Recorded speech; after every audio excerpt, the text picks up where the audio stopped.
Okay, sometimes this goes live faster than I realize. And I pressed it, and usually it'll be like, hang on, we're connecting, blah, blah. But it's live.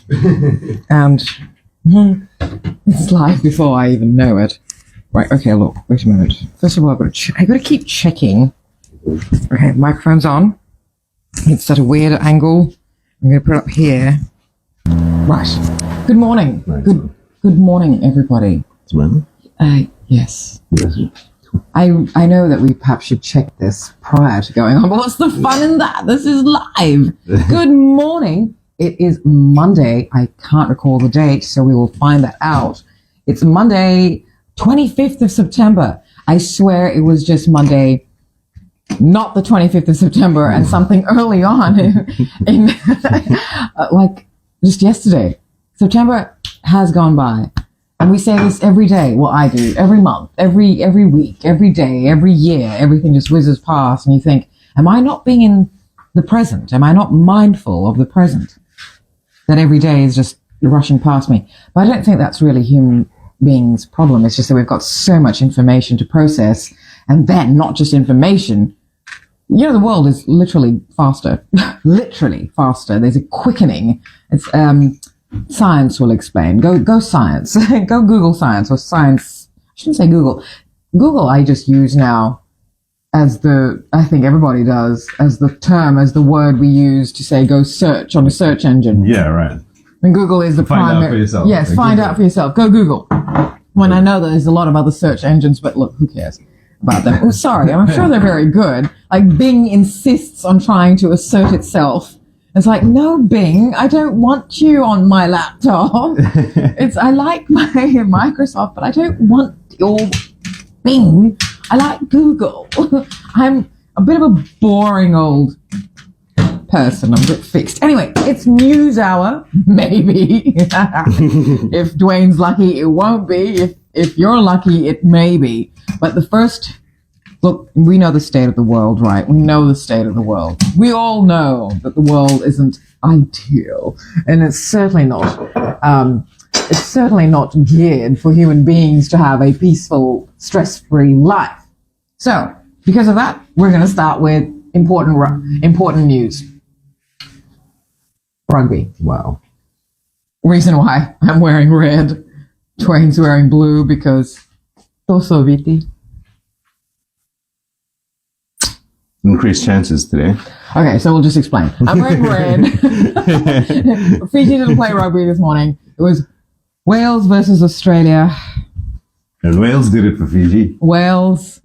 Or maybe Australia listened to what I said when I said, come on, Wallabies, you gotta lose for Fiji to get through. Because regardless of how deserving Fiji is, the way pool points work is that Australia did have to lose this match that they played this morning, Australian Eastern Standard Time, 5:45. They had to lose it in order for Fiji's points to matter on the table. Yeah.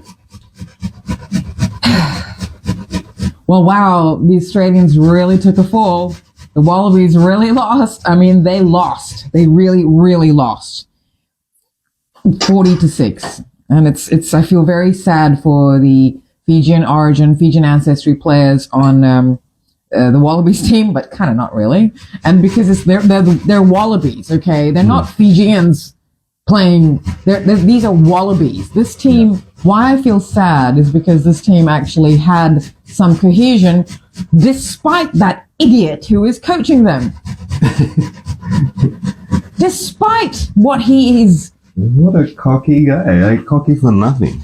I know that you still hope you still had hope that Eddie Jones had a plan. Yeah. But he never had a plan way back then. I was never a fan of Eddie Jones, and when he took over from Rod McQueen, I'm sure he was after Rod McQueen. Right.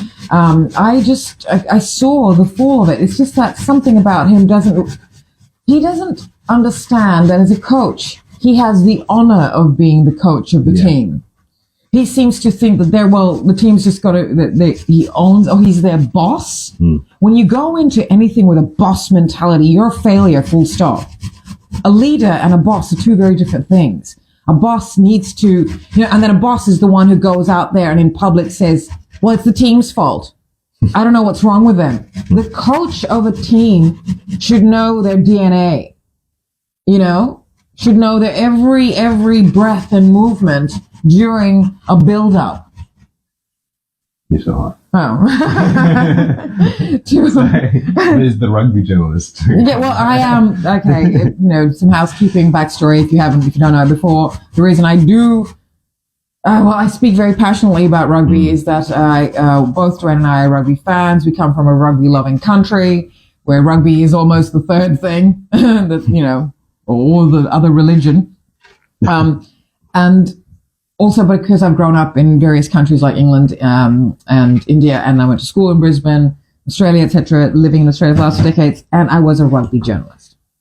So these things I say are mostly as a rugby observer, and I feel that a team, once they get to that tier of playing for national, accolades or pride, it's so gauche, it's so unlearned and not understanding of human nature to say it's just sport. Yes, it is just sport, but it is very much a representative, particularly at national level, of common unity. It's a term I use a lot because common unity is what community is. Sport unites. Mm-hmm. It unites a community. It unites a country. People get behind and feel excited that they can all relate to something. And nothing unites Fiji like a good rugby match, and especially if Fiji wins. So now Fiji's next match is next week, I think October 1st. Fourth? No, that 4th is on the Tuesday. Oh, right. Okay. Oh, look, I don't know what the date's anymore. What's the date? Check. 25th, 26th, 27th, 28th, 29th, 30th, 1. Sunday. No, usual, Sunday morning, Sunday night. Oh, right. So, darling, leave the dates to me. Yes, of course. So, yeah. My bad. So, oh my gosh, 1 more week left of September. 3 months left of, October, to get that right, of 2023. Holy cow. Who knows what's going to happen? Who knows what's going to happen with rugby? Let me finish the rugby thing. Oh, wow. Gosh. The Wallabies had potential. They've made me interested in them again. Yeah. Made young you team, young team. But bad selection by Eddie. Very bad selection by Eddie. For the that Rugby World bloody Cup. Blonde Barbie doll. Well, yeah. No, I love Barbie. Sorry. Blonde Ken at number 10. His choices for number 10. He had all the veterans, not even on the squad. Look, one problem with the Wallabies has always been their lack of reserves. They've never had a good reserve. At one stage, they did, where there were these young players, they're mostly Brumbies back then. We're talking early 2000s now, where they had good, reserves. But unlike the All Blacks that just have they have reserve bench 1, then reserve bench 2, reserve bench 3. And I think Fiji's there too. Oh, because Fiji. when they did the reserves in the last game, we were like, okay, these guys were fresh. Reserves have to be, right, I would say, they do have to be on par. They are the understudies of the people already there. Yeah. But also they have to be that wild, not the wild card, but the magic card. It's like, so that when that player who is well-deserved goes off, really they should only bring the reserves on when that player is what makes a player ready to go off? Their inability to continue, or the fact that they've done the best they can. And a good coach can see when that player has just lost steam. Yeah. So that's another thing that happens. Well, usually the player goes off when, he's done a good job, but it's almost like, okay, he's got an injury or like a slight so that's what I'm saying. Yeah. So that with Eddie Jones's Wallabies, his reserves are not there to substitute. I don't know what is going on. Whereas when the Fijian reserves walked on, these were giants and they were fresh. They're scary. Man. And scary. And also like, I don't know, they really look, I don't know. We're not talking about Fiji's match. I'm a little bit, you were stunned about how badly the Wallabies lost. Yeah. And 6 means, as you said, 2 penalties, not even a try. Mm-hmm. Now, Warren Gatland, what do we know about him? He's Australian, isn't he? Yes. The Welsh coach. The coach, no, he's not Welsh. He's the coach for Wales. And Eddie Jones hates him. Yeah. Eddie Jones seems to hate everybody. They have a weird rivalry, so they're always giving each other shit. Which is fine. Warren Gatland doesn't give him shit. He just like... We'll have PJ Southpaw. Yeah. Morning. Yes. He does give... So Eddie Jones gives Warren Gatland a lot of shit. Warren Gatland comes back sometimes, but he's not that kind of guy. He's a coach. I know, like, hello, this is not high school. I don't know. Eddie Jones talks smack. Yeah, for no reason. I know, right? It's like, Eddie, you don't have a team to back you up talking smack, kid. You know, we were all, when he was coaching England, we were all like, wow, he's done so good for the English team. Why did we let him go? You know, I didn't. I didn't. I was like, I don't know what Eddie. The ARU was thinking. ARU has never thought. AR useless. Sorry, the ARU has never thought. I have not liked them ever since I became an accredited journalist, or some sort of, they're just so ridiculous. Their decisions, they're so corporate, they're so elitist. The ARU is what makes rugby an elitist game. Rugby is already quite an elite. Well, not elitist, but it's seen as a bit of it's a colonizer sport, isn't it? Well, yeah. We've talked about that quite in depth. But it's also seen as being, just the toffs play it, or they say things like, it's like, what? But also every colonized country does love rugby. And then, of course, league, etc. comes from it. And league is a faster, lighter game. And it's a game that people can truly use for escapism. Yeah. You can truly just watch a game of rugby league and sort of not have to follow it so much as just watch your favorite players thump each other. And I guess this is why league. This is why the rules of union have changed. Right. Just to speed up the scrumming. Ugh. It's cleaner now. It's quicker. That's not 10-minute scrums anymore like before. So I mean, these are the things that people move to league for, because here he's going with his logic again. They don't want to watch the breakdown. They don't want to watch. I'm just saying. Sorry. Yeah. Look, it's all factual, what Dwayne's saying. It's just that I'm a bit of a pedant, and I'm a bit of a snob. Yeah.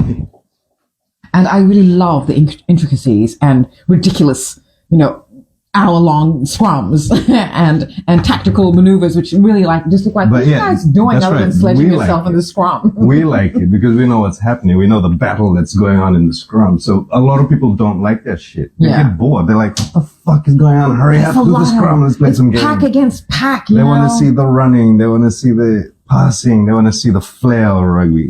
We love that as well, but we like the breakdowns. We like the scrum. We love it. Things that happen that aren't obvious. That there's some real psychological games happening. Like the forward play. Yeah. The forwards. Yeah. We like watching them shift. Yeah. Move up field. Yeah. It's beautiful. And we know that what's going to come out of there, and then 5 phases later, what's going to happen. So rugby has got just this incredible, strategic, tactical. I really, really love the mental game that is rugby. League's good. League's quick, fast paced, no bullshit. I've never been into it. Yeah. You grew up in Papua New Guinea, though. So league is huge in Papua New Guinea. The Papua New Guinea league team is pretty good. Yeah. They're very good. Oh, excuse me. And the Fiji league team too. I think they reached the semifinals last. I've got a cough.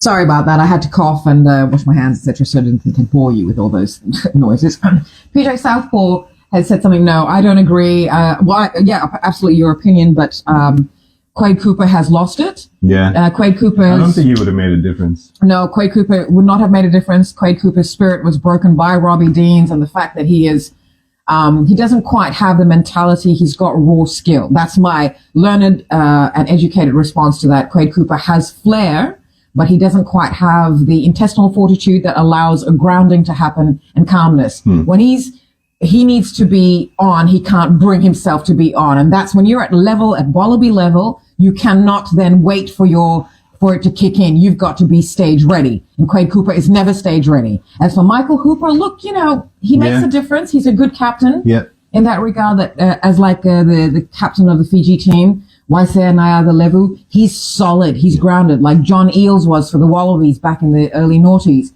A good, captain is a solid, quiet presence. He's not the show pony of the team. And Michael Hooper's that way. So, but he's retired? I mean, I thought he was only 22, but it turns around the guy's been around for a long time. So, yeah. Yeah, but the other thing too is like if you're playing at World Cup level, that you should have the skills to carry the game. Yes, that's what I'm saying. We didn't watch the game, so I want to see how Wales play.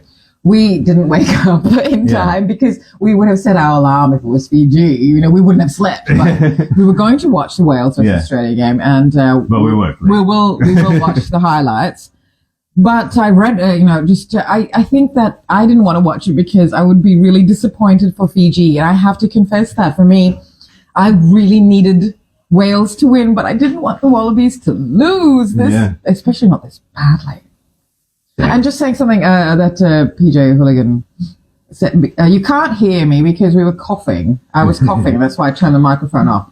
PJ Southpaw has said that rugby is a gentleman's sport played by hooligans. Not so much hooligans as you've got to have a real mongrel mentality, and you've got to be able to understand that within that 80 to 80 minutes, you have to be a structured thug.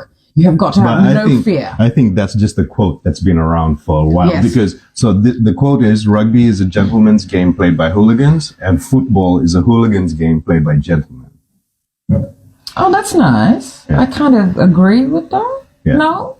Because the crowds, right? Sure. Because I now see the elegance in football. Yeah. Right? But for me, I love how these supposed gentlemen they just become thugs, which is why I love watching women play sport. But I really think it's the other way around. Rugby is a hooligan's game. That's right. Played by gentlemen. Because it was a football game. Remember, before William Webb Ellis picked that ball up, it was actually football. Yeah. So I do think it was more of a hooligan's game before, refined. Yeah. Or is it to do with the crowd? I can't remember. But it's something to do with Either way, all sport, regardless, all sport is elegant in that all sport has structure. But every single sports person, regardless of gender, goes out onto that field and becomes some sort of a monster. They have to. It's wonderful. I love seeing sports people unfurl that physicality and the science of physiology. I absolutely love it. I love how mind and body just absolutely connects, and, split-second decisions of things are just fantastic to watch. I absolutely love sport for that reason. Sport is fascinating. Mm-hmm. And I love sports people. The intelligence required to be a good sports person. So playing at that level, it doesn't matter who is on or who is off. You go there and you perform. You play rugby. Yes. There's no excuses. You're playing at World Cup level. And if you're playing at World Cup, the other thing, we didn't watch the game. So how well did Wales play? To stop this Wallabies. Well, I think then that's what we do have to say. Yeah. I don't know how well they played, but by what I've read so far, I did about an hour's reading of it, is that they really did sort of. But Wallabies just what? I don't understand what they relied on. Their name? I don't know. It's a bit of a shame. You should never just sit on your laurels, rely on your name. The Wallabies haven't been able to do that for years. They haven't been able to rely on the credibility of their reputation for a long, long time. As I said, ARU really destroyed something to do with the spirit, because they were very much these corporate idiots. They all still are controlling this game, when really what rugby union is I guess you're lucky enough to be subjected to it. And if you're intelligent enough to understand how this game works, and you're physically adept at being able to do that, what a match, what a game for an intelligent person to play physically. What an incredible thing. It's almost like chess played physically. Yeah. Wow. Yeah. Oh shit. And it's a real mind, it really helps your mind is what I see. And this is why women are exceptionally good at it as well. Maybe the physical side of it, women are strong. Women, play through bleeding and through being pregnant, etc. But women can also multitask, especially women. I know this is a interesting thing, because when you're talking about sport, it becomes binary. So you got a whole team of fly halves. Zing! Right that. Absolutely. All women multitask, right? Women are a team of fly halves. Wow. Yeah, that's right. The rugby players do respect the refs. I know they're all messed up, but they still have to, be nice to the refs. Especially brown and black ones, because they know what's going to happen. The refs are usually. This is why as we said in last week's analysis of the rugby match between Fiji and Australia. Wow, what a match. What a match. The ref and the match that was before that. So Wales versus Fiji. And everybody was really complaining about the ref. And we're like, nah, the refs do make or break a game. They can stop the play. They can stop the fluidity of a match. And they certainly were biased against Fiji.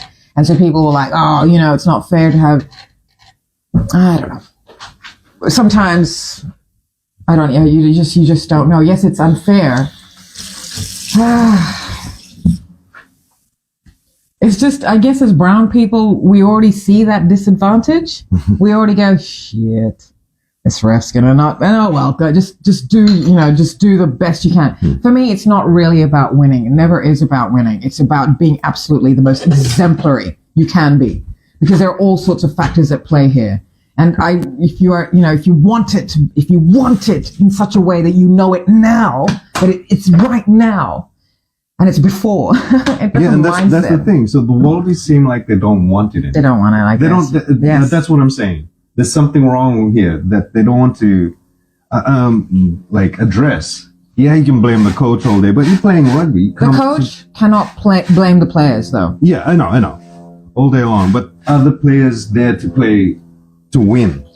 See, I think, let me break this down a little bit more. I think that the players, especially who are of different ancestry, particularly of Pacific and Fijian ancestry, who are now Wallabies because they are not just contracted because they were good in their countries. These are Australian-born or Australian-bred people. Yeah. And they may be of a different ancestry. Like everyone loves that, as I said, half the Wallabies are Fijian origin anyway. Give up, go and have a holiday now in Fiji. Go and chill out. If you're not from Fiji origin, well, hello, according to that Rebel Wilson tourism ad, they love you. Go and be royalty. That's how they treat Euro people in Fiji. Anyway, and if you are from Fiji, if the Wallabies are of Fiji origin, hey, go soak up some Fiji magic and recover your ego and rethink your coach. I don't know why ARU got him back. There's so many people. They really could have taken a combination of ex-Wallabies. Stephen Larkham has proven his worth time and time again as a back, as the world's best fly half, as a backs coach, as a Brumbies coach. Where did he go? After he was in Japan for a while, I'm sure. He was in Ireland? I think so. And Ireland's number one now. Yeah.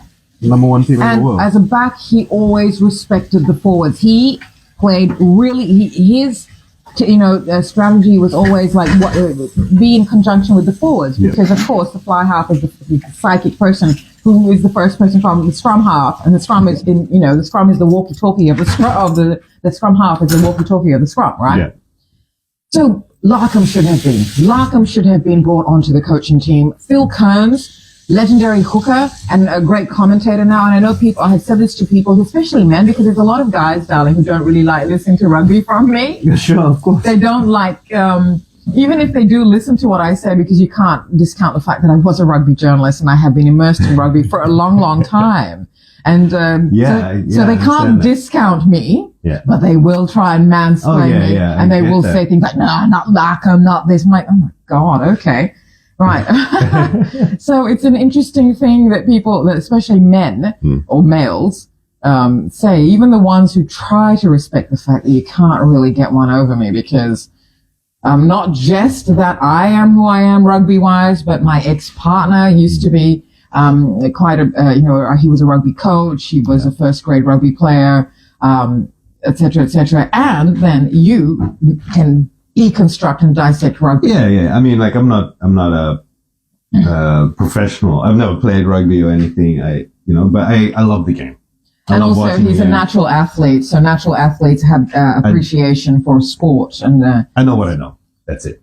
So I'm not an expert, but I love the game. I'm not an expert, but I will just talk. Well, you're a bit of an expert. Well, yeah, but you've been in it. Yeah, you sure. were in it for a long time. I wasn't a rugby caller. I would have loved to be a rugby commentator. But I was a features writer. I was match analysis. And I mean, like, was a predictor. who have you interviewed? Oh, like, George Gregan, Stephen Larkham, Bob Dwyer, John Eales soundbites, Phil Waugh, Chris Whitaker. I mean, okay, that's Matt Burke. okay. But yeah, that's what I mean. So you've been in it. So you followed rugby for. I've never followed rugby like you. So I'm like, okay, Super Rugby season. I'll watch it. Game's over. I'll watch Blood is Slow. I'll watch Tri Nations. Shit, I mean, Rugby Championship now. Oh, yeah. Tri Nations, wow. Tri Nations, oh my God. Yeah. Anyway. I like Six Nations as well. Well, see, darling, you've been following rugby more than I have because I completely cut ties with rugby. For a while there, I stopped watching. So did I. Yeah. I was not interested. I just stopped watching rugby. I don't like watching, I like watching excellence. And if you get to that level of branding, you know, if you're a Wallaby, that means you are considered the best of the country's pick of players. And so if you get there, you've got to have some sort of fire. They were all walking on with cockiness instead of gratitude. There's a lot of cockiness. And whereas confidence is different from cockiness. You know, arrogance is different from this humbleness that you need, where you just go, okay, well, that's scary because you don't really, look, some cockiness is needed, but that's not cockiness so much as just quiet confidence, and not being like, not playing a game of like, oh man, we're going to just be a little bit, we don't know what we're doing, and then bring it out. I do like people to, like a Bruce Lee thing. Bruce Lee stands there, you have a choice. Do I fight this man or do I run? Because he's not doing anything other than, all that stuff. I mean, he does that for his movies, but if you actually do read what Bruce Lee says, there's a lot of things he says that are counter, they're different to what he shows in his movies, for instance, right? So in his movies, he's all like, flex and all that stuff and all that stuff. And, those things are fear tactics. So if you see someone doing that in a fight, it's supposed to make the other person go, okay, this guy knows some shit. He's not scared. So that's a confidence. That's just to throw the opponent off. Put some fear into that person. Because if you go get into a fight and the guy is like, got a Muay Thai stance in a street fight, you'll be like, you're a bit worried that this guy is going to kick your ass. If he's standing like Bruce Lee or he's just doing that and flexing everything, it's a scare tactic. It's all to mess with the opponent. I think, I don't know. Yes, absolutely. But when I see that, I immediately think, oh God. Sure. I don't like show pony shit. So just the best example I can come up with is when Oberyn was gonna fight the Mountain in Game of Thrones, and he was doing all that spinny fancy shit. I knew. Okay, this guy is going to die. Oberyn, and I hate Game of Thrones. It is the most misogynist, chauvinistic, violent, bullshit, white crap I have ever seen. I hate it so much. The entire Brown Army had no penis. That's right. And you know what? We've got a theory about there is a reason. Anyway, there's a reason Greek statues are dickless, and I absolutely know the history and evolution of that and the reason for it. Okay, so we'll talk about that. And the only brown guy with the penis got killed. Who was that? Oberyn. Oh my God, he was my favorite character. Look, I know I said I hated it, but I gave it a chance because I do like good series, and unfortunately, what I really hated about, if you haven't watched Game of Thrones, big deal, don't watch it. Spoiler alert. The first, of course, Ned Stark. Poor Sean Bean, who dies and everything. So Ned Stark. Twice in Bond. Oh, God. And he was a 007 in, a Bond movie, which we'll get to later while we're saying that. We're just retracting, gosh, we do go over the place. So Sean Bean is Ned Stark, right? And he died. Like that. And so that really annoyed me, but I also thought, that's intriguing. That's a different thing to do to, kill off the best character. And then all of a sudden, then you know that this is just going to be a tale of misery guts. So I stopped watching Game of Thrones when Oberyn died. And yes, because I knew as soon as all the show pony shit happened, it's like, come on. Yeah, I knew. Okay, he's dead. Don't do the show pony shit. Just stand within yourself. I don't know. Whatever works for you. That doesn't work for me. So it's in each to their own. Some people need to because they've got excess adrenaline or something. They got to shake it off. They call this some sort of somatic healing or something. I don't know. Shake it off, But it's also a bit like if you need to be able to control that nervous energy. You need to harness that energy inside the vessel that is your human physicality. Oh gosh, I know it sounds crazy, but it's wonderful to brim with electricity and energy. And I feel like when you're just about to go on stage, like I've felt it. And, I know what it feels like when you're just about to go off, run onto a pitch or something. Right. Just about to play. When you play basketball, whatever, darling. When you're just about to go on and you feel it just coursing through you, that adrenaline, but you've got to control it because out of control, that's when it's like, so I guess a lot of people do the show pony shit just to get rid of excess adrenaline, Yeah, sure. Because, if you haven't been in that position where you're about to go on stage, you're about to go on pitch. There's a stiffness. Yeah. I get a stiffness. Oof, I've got to. So you've got to loosen up before every match almost. Yeah.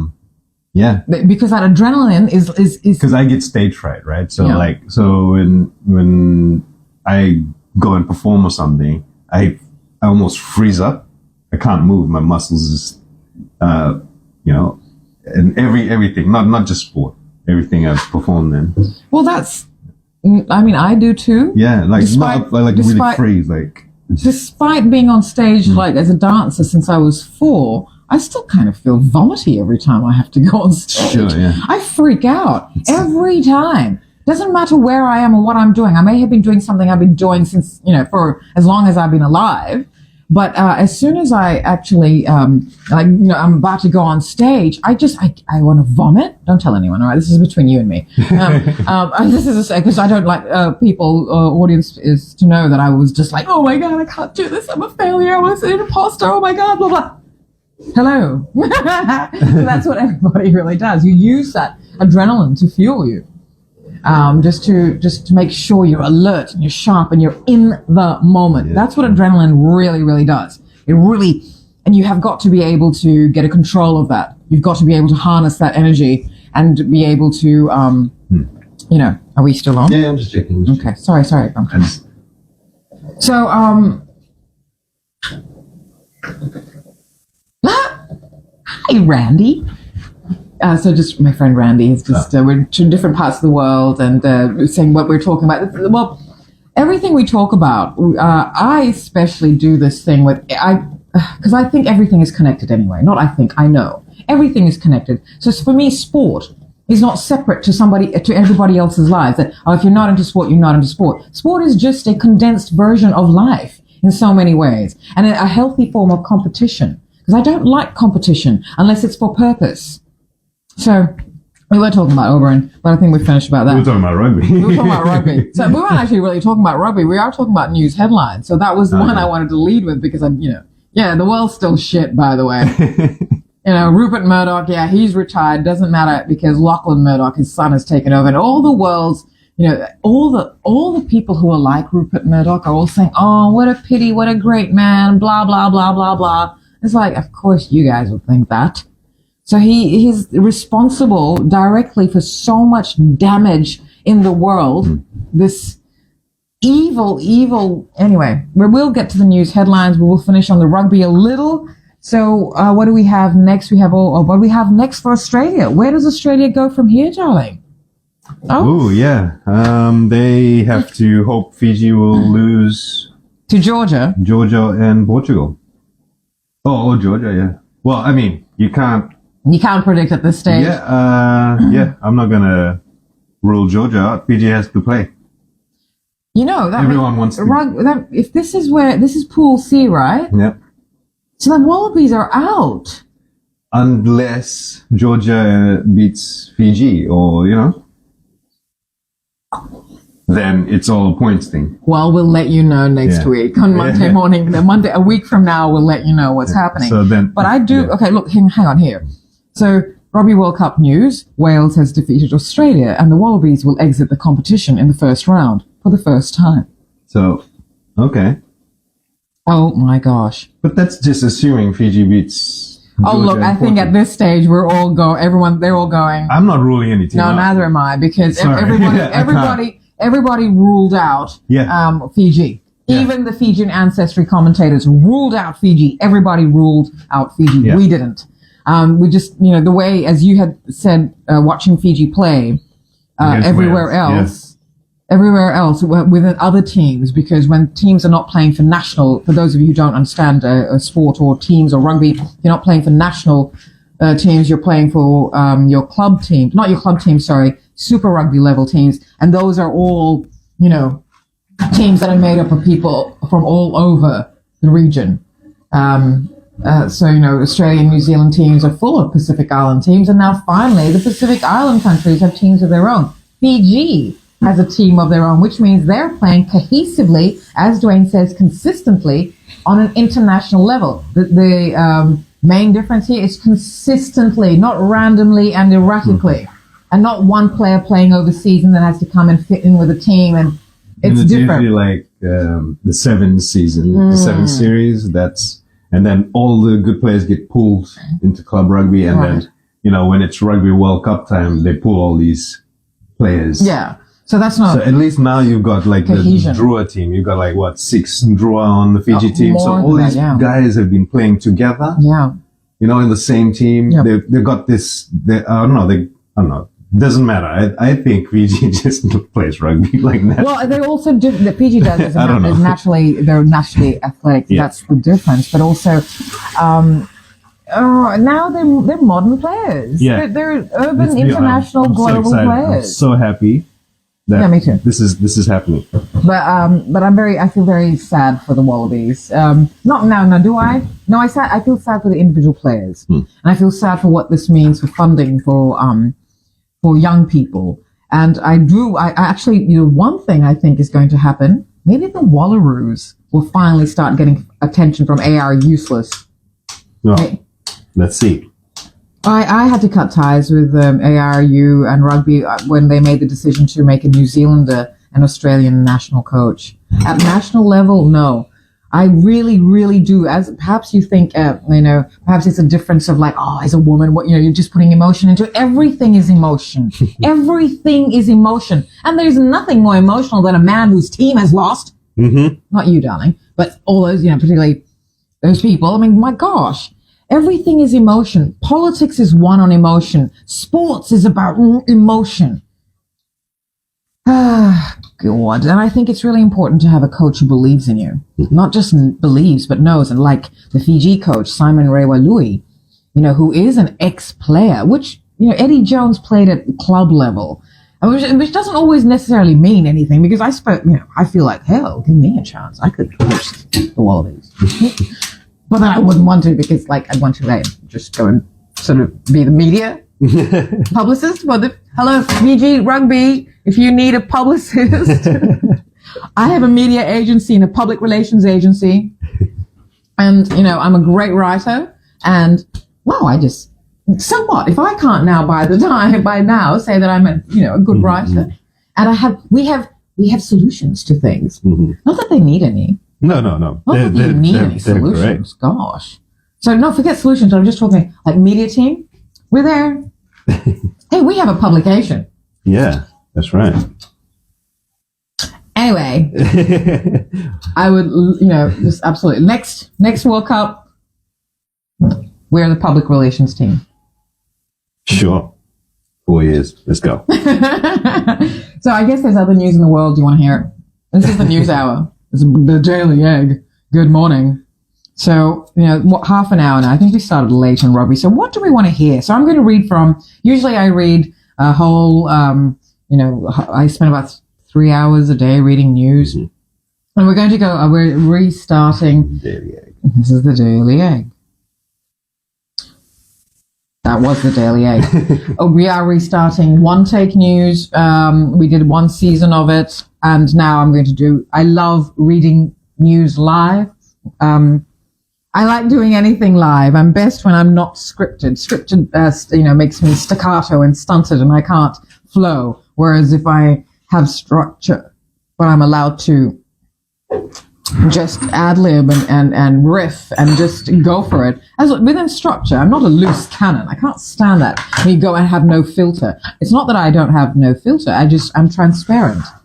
But I have absolute structure. Anyway, news. Let's read the news. Do you want to know what's happening in Australia? So in Australia, Oh God, this is just look Australia. I don't know what's happening in Australia, but I want to talk about.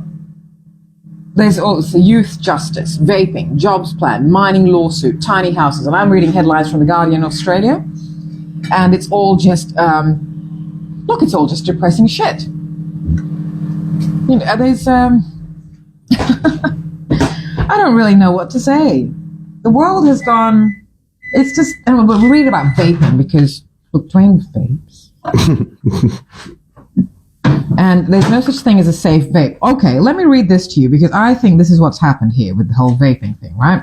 There's no such thing as a safe vape. Why are you not clicking? Okay, good. I think that the tobacco companies are really, as they have done with everything, tobacco may not be something that is advertised, but don't think they don't still have power. Okay. Let me tell you one thing about smoking. I think human beings and smoking are a natural thing. We like, when I say we, I mean human beings as the one species we are, have always used smoke as a purification, right? Mm-hmm. But why do human beings naturally want to smoke? Why do when young people, particularly women, want to show how rebellious they are or they're going against the establishment, why do they start smoking? And for me, it's just, excuse me, observation over the years, over half a century living and being a smoker at intermittent periods. And, in my teens where I wanted to be cool, but at that stage I was hiding trauma. So I wanted to be real badass on the front. So I was, smoking. And then in my 20s, I smoked. And but also aware of how, when I was aware that it was seen as something, because particularly if you're a person of multicultural and if you're a smoker, so women, particularly women from multicultural, and say I'll cite Fiji as an Indo-Fijian woman from Fiji. It was seen as being very bold and bad. And I'm like, I'm not bad, but I'm not going to have anyone dictate to me what I can't do. I was very respectful. I was thrust into the limelight at a very early age. I've been in the public eye since I was born, but for my own merit since I was 18, as a radio announcer, as a writer, and as a model, and then a singer. And so from then on, and then from 21 onwards, I was visual. I was television. So I've been very, very careful about how I conduct myself in public, but I didn't let that dictate my actions. So if I was going to behave in a way that was true to myself, I will behave that way. Does that make sense? Yeah. So I won't let people make me pretend. I don't like fake shit. I was always going to be. But having said that, I wouldn't smoke in public because I understood that young women in particular are impressionable. And also the aunties. Oh my God, what's your business? They would ring my mother up and. How old are you? Oh God, 21? Yeah, 20, 21, 22, 23? A grown-up woman, independent, earning my own money, living by myself. Oh, well, I was, living by, in a hotel. Sheraton Fiji. But anyway, my point was, and they would call mom and say, Sushil, Sanya's smoking. And mom would say, so? She's an adult. I can't tell her what to do. And I know that it would actually hurt my mother because women of, it's like, oh, God, I would go to and get Sandhya. Do you have to smoke in Parliament? Mom! Mom, I'm an adult. Mm-hmm. But I did listen to her, and I understood, because I didn't want her to be harassed by these stupid, brainless aunties who've got no life of their own, so they've got to go and take it out on everyone else. Anyway, I'm eating breakfast, the Daily Egg. This is what we're here for. And a little bit of news. And a little bit of news, if you're lucky. And if Dwayne's lucky, no news. Anyway, this is yum. Dwayne has this... Excuse me. Talk amongst yourselves. I'm just muting for a few seconds. Well, 30, so I can have some breakfast, because otherwise it gets cold. Don't leave. Stay. Get yourself a cup of tea. I don't know what time it is anyway where you are, but excuse me for a moment.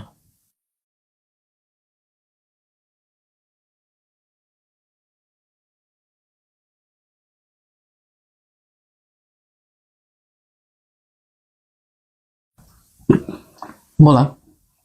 I was just pointing my scrunchie. I bought this in Suva at the rock markets. It's a really cool scrunchie. For those of you who are interested, because people always ask me, where'd you get that? I'm like, What does it matter? We're in Sydney. But if you're in Fiji, and if you're going to Fiji, and if you're going to Suva, people always neglect Suva. People don't realize Suva is quite a fun place to go to. Well, it was. I don't recommend Suva to my friends going to Fiji. If you're going to Fiji, don't go to Suva. Because they're going for a holiday, right? What if they go to Suva for a week? What can you do in Suva? You know? Well, you could do a lot. I can tell you what to do in Suva. We've got a whole... Look, if you want... Holiday club. You want to go and chill in Suva? All right. All right. Go to the Stalander. I'll share a link here. If you're going to Suva, fun things to do in Suva for, like, say, 3-4 days. Okay? If you're going to Suva for a holiday, don't go to Denarau and then say, you know, Fiji like the back of my hand, eh, mate? All right? Don't just go to Denarau and go out to an island. Why not? Why not? If you're just going if you just want to escape, and Fiji likes to...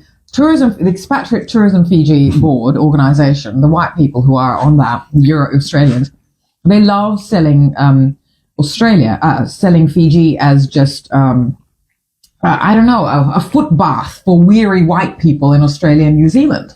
Sorry to say, I'm very disappointed about all of that, when Fiji is so much more. When I also believe that the modern day traveler is a traveler. Not so much right now, everyone just wants to escape their problems. So that's why and everybody wants, people use travel as a form of running away from themselves or escaping the reality of their lives. And then they go and they become big shots in everybody else's country because they're tourists, and everybody relies on tourist dollars. So that's what, people, but whereas travel, and I say this at being someone who has traveled my entire life, like from born zero to 52 that I am now, I have traveled extensively.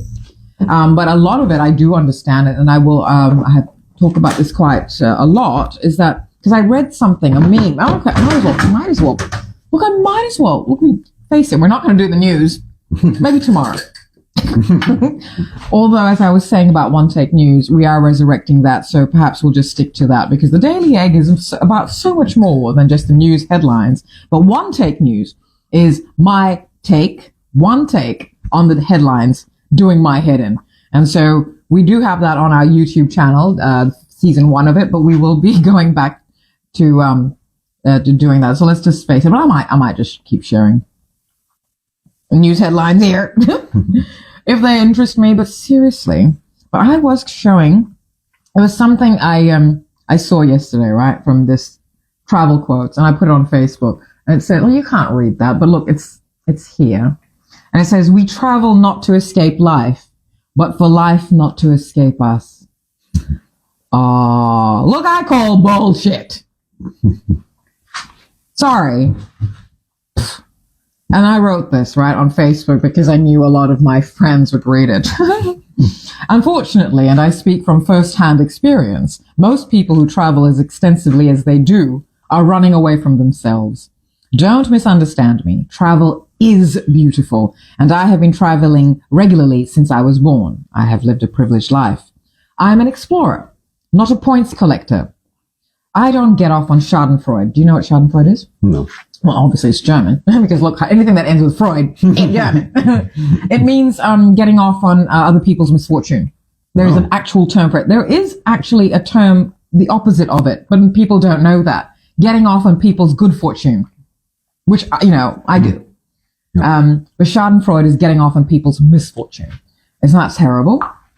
And the fact that it's a German word, and the fact that the British royal family is really German, and the fact that English is actually a German variation of a language.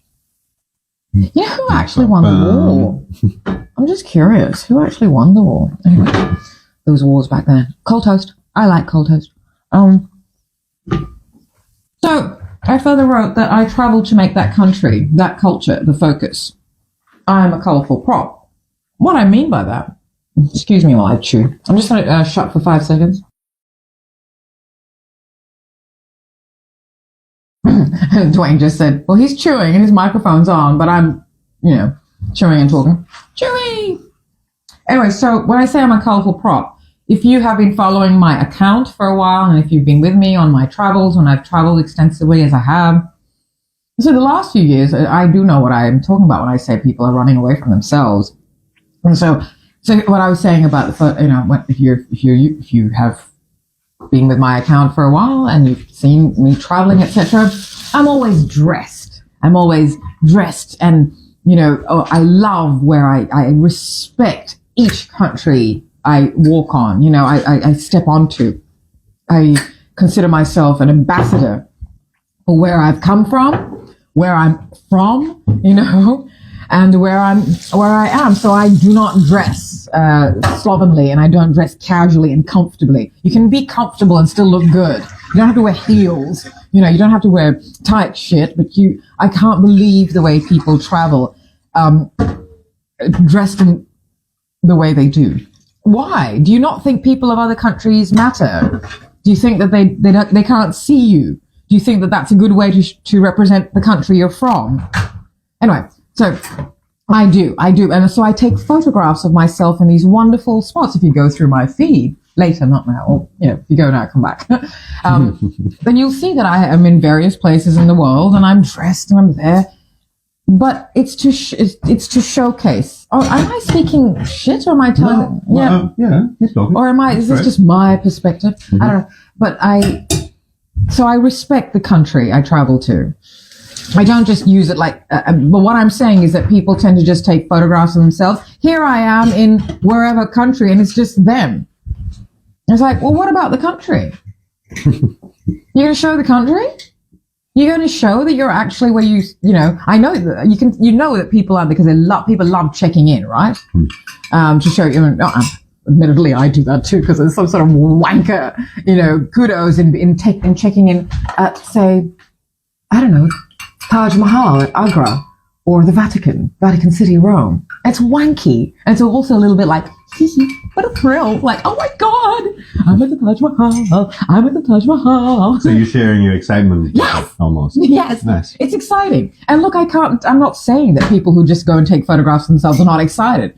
But I think sometimes people forget about the whole point of travel. And just we'd like to put ourselves. And of course, if you're a glamorous prop, why wouldn't you? And if you're wearing designers from your country of birth and the region that you were born in, and from and who represent what you like in fashion, then of course you're going to showcase their clothes in magnificent environments. Of course I'm going to wear a design by a label that is of First Nations origin, First Nations brand of Australia. Of course I'm going to wear it in Egypt. Ancient land meets ancient civilization stuff, and of course I'm going to wear a Fijian designer garment in India. Of course I'm going to do that. That's what I'm talking about. But I do notice people just take. I don't know. People travel for points, for kudos, to make other people envious. Numbers. It's all. I hate numbers. Anyway, so that's what I had written about the whole travel thing. Because I said that, look, I do know what I'm talking about. And because I also was running from myself. And that now that I'm grounded, I can see clearly. I can see very clearly what people use travel for. And it's to make other people feel envious. Which is stupid. And not everybody. Other people travel because we know the world and everything is like, the world is vast, but it is also small because it's the only planet we know, and we know firsthand. We're all from it. And for some reason, my insistence on saying that actually the Earth created us really annoys people. It really annoys people. I don't understand it. Why do you not want to believe this? Why do you not want to not believe? Why do you not want to understand and know? Belief is different from know. Belief systems require a little bit of doubt. And that's why you believe. Regardless of what that niggling doubt is, and you go, no, okay, I'm just going to believe. I believe in myself. I believe in... people say that about God, but God is really just God is just...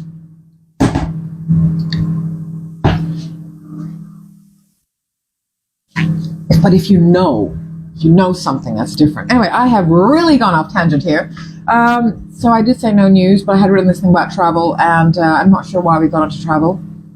But it seems like a good thing to talk about at any time, really. I do miss traveling, but now that I am grounded, I don't. Before, in my previous life, when I say previous life, the first, say particularly the last 10 years of my pre-me half a century. I'm going to have to find a catchier way to say this, pre-me 50 years. Previous Me. Sonia 1.0. Yeah, was that? I'm not different. I'm not a different person. I'm still me. Okay, yeah. You've always been me. I've always been me. I'm not different. It's just that I'm now clear and I'm grounded. I was living in a trauma fog, not understanding what was happening. This is what we all do. We just run around in a trauma fog and try and do whatever we can. Those of us amongst us who are good, we try and run away from ourselves by doing things for other people, by trying to do as much as possible to fill in that thing in our mind that says, confront yourself, what's going on? But no, we keep doing. Anyway, so some of us use travel that way. You can take this down, sorry. I've used travel that way. I traveled extensively and for, not just for leisure, for work. And the work side is good, but then it's also, excuse me, I've got a cough again. I'll just 5 seconds.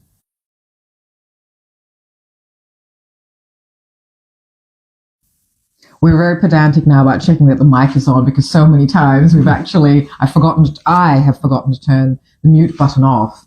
Anyway, so travel is, I don't know why we got onto that, but this is something that I noticed because I know from myself firsthand. So I always know when someone is running away from themselves.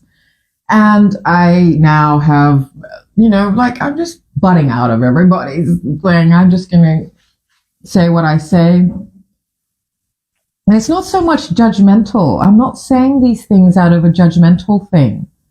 I'm saying this out of a look, I know what it's like. And the only way to heal yourself is you've got to confront yourself and you've got to call your own bluff.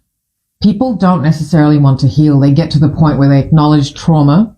They will acknowledge that something's wrong and that they will acknowledge that things have been done to them and that they have reacted or they have done things. And that's it. And they think that's what healing is. Or people will go to doctors, people will get medication, people will get therapy, and they think that that is it. I think there's way more to it. I have chosen not to do any of that course of healing with full medical consent, with my doctor's consent, no therapy, no medication. I chose to really go a different way with it, and I'm really glad. It's not easy. And I had luxury of safety and time. But this is a different thing. We were actually talking about Suva. So if I'll share that link. And if you do feel like traveling to Fiji and you want to go and just experience Suva, look, Suva is no longer what it used to be, but there are still pockets of things that are lovely. And we lived in Suva for 3 months. We were going to be there longer, but 3 and a bit months. So we were going to be there longer, but we came back. And it was really lovely living as a married couple in a country of birth that I haven't lived there since 1999, and Dwayne left in 2019. And, so it was really, really good to go back. And when we were there together, we were just colleagues. And it was really nice to live there and experience. And because I'm offshore, I can say all sorts of things about what goes on there in the society, etc., etc. I had to go and have a lived experience to understand what really happens there, to understand. So I found out that, turns out my objective opinions when I wasn't living there were right. Now that I have lived back there again in the society, experienced it from all levels in so many ways, from elitist levels, because we're still part of a society that has these classifications, except we're outliers because I talk too much and they hate it. Well, I was never part of it. Well, yes, not deliberately, no. But it's sad to say even surnames carry weight in society. Yeah, that's still a thing, huh? Yeah. So by that dint, by accidental birth of surname, you become part of society. It's crazy. Anyway, so this is from Suva Rock Market. So I will post up an article for you on the Stylander. We do have many articles there, what to do in Suva. But if you're going to Fiji for a holiday, if you're not from Fiji, And if you do want to go to just experience Suva, what a little tropical city, which it's a word I coined about 10 years ago when I started writing for in-flight magazines, about the Pacific region. So I wrote for, quite a few in-flight. I don't anymore, but I did. Fiji Airways, New Guinea, Samoa, etc. And they used stories of mine. That Samoa I didn't particularly, but they would take stories I wrote from for another magazine, Pacific Island Living, and they would take it. So, I do, recommend, people go to Suva. I talk a lot about the urban contemporary side of Pacific when I write about Pacific and Fiji. I don't talk about go to this, village, then go to the island, then go and take a village day trip and see how the locals live. If you want to see how the locals live, go to Suva. Yeah. Go to towns. Also, the weather in Suva is not that great. That's why I don't recommend Suva to people for holidays. They want to go sun beach. Don't go to Suva for sun and beach. Oh, my darling. You forget just 10 minutes offshore. Because Fiji, yes, I know, right? That's the other thing. You just forget 10 minutes because offshore. Fiji is sold as beach and sun. And that's what people say. I want to go and chill on the beach and have a beer, blah, blah, blah. I'm like, yeah, cool. All right. Sweet.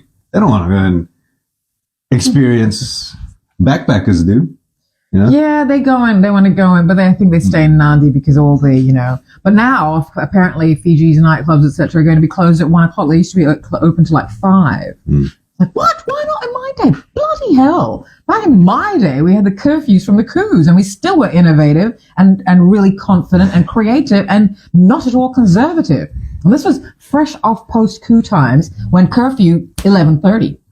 Saturday night, 11:30, you have to be out of the, clubs, etc., bars, and so they would just lock us in. I mean, we had this conversation yesterday. Clubbing is. Oh yeah, actually, that's something we can talk about. Perhaps not on the Daily Egg. We might call it a morning. Yeah. And I'm just saying, if you want to find out about Suva, if you're a little bit more intrigued, head on to thestylehunter.com. I might I'll put it on the link when I put this on the feed.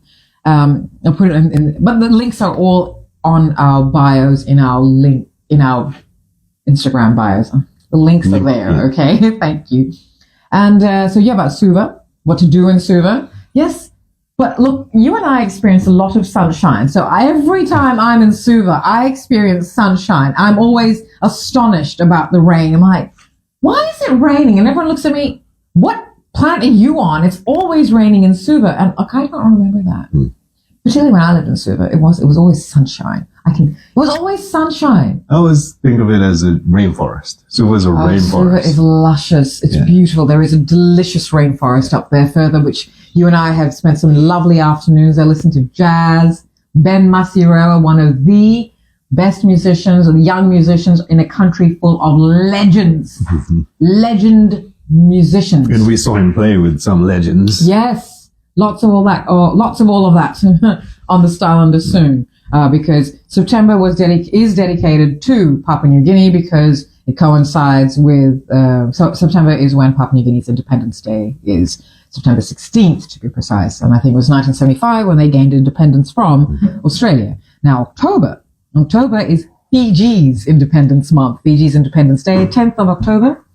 And when they gained independence in 1970 from the British slave traders. From the Germans, sorry. No, what's your slip of tongue? Something Freudian about that Freudian slip of tongue. So that's that for us. Today's Daily Egg on Monday, September 25th. Thank you very much for being here. Few more days left of September. We'll really squeeze the juice out of September. I don't know what that means, but I'm sure I really, really hope it is good. 3 more months left of this year. Squeeze that. We'll see you tomorrow morning. Thank you for being here. Have a lovely, lovely day.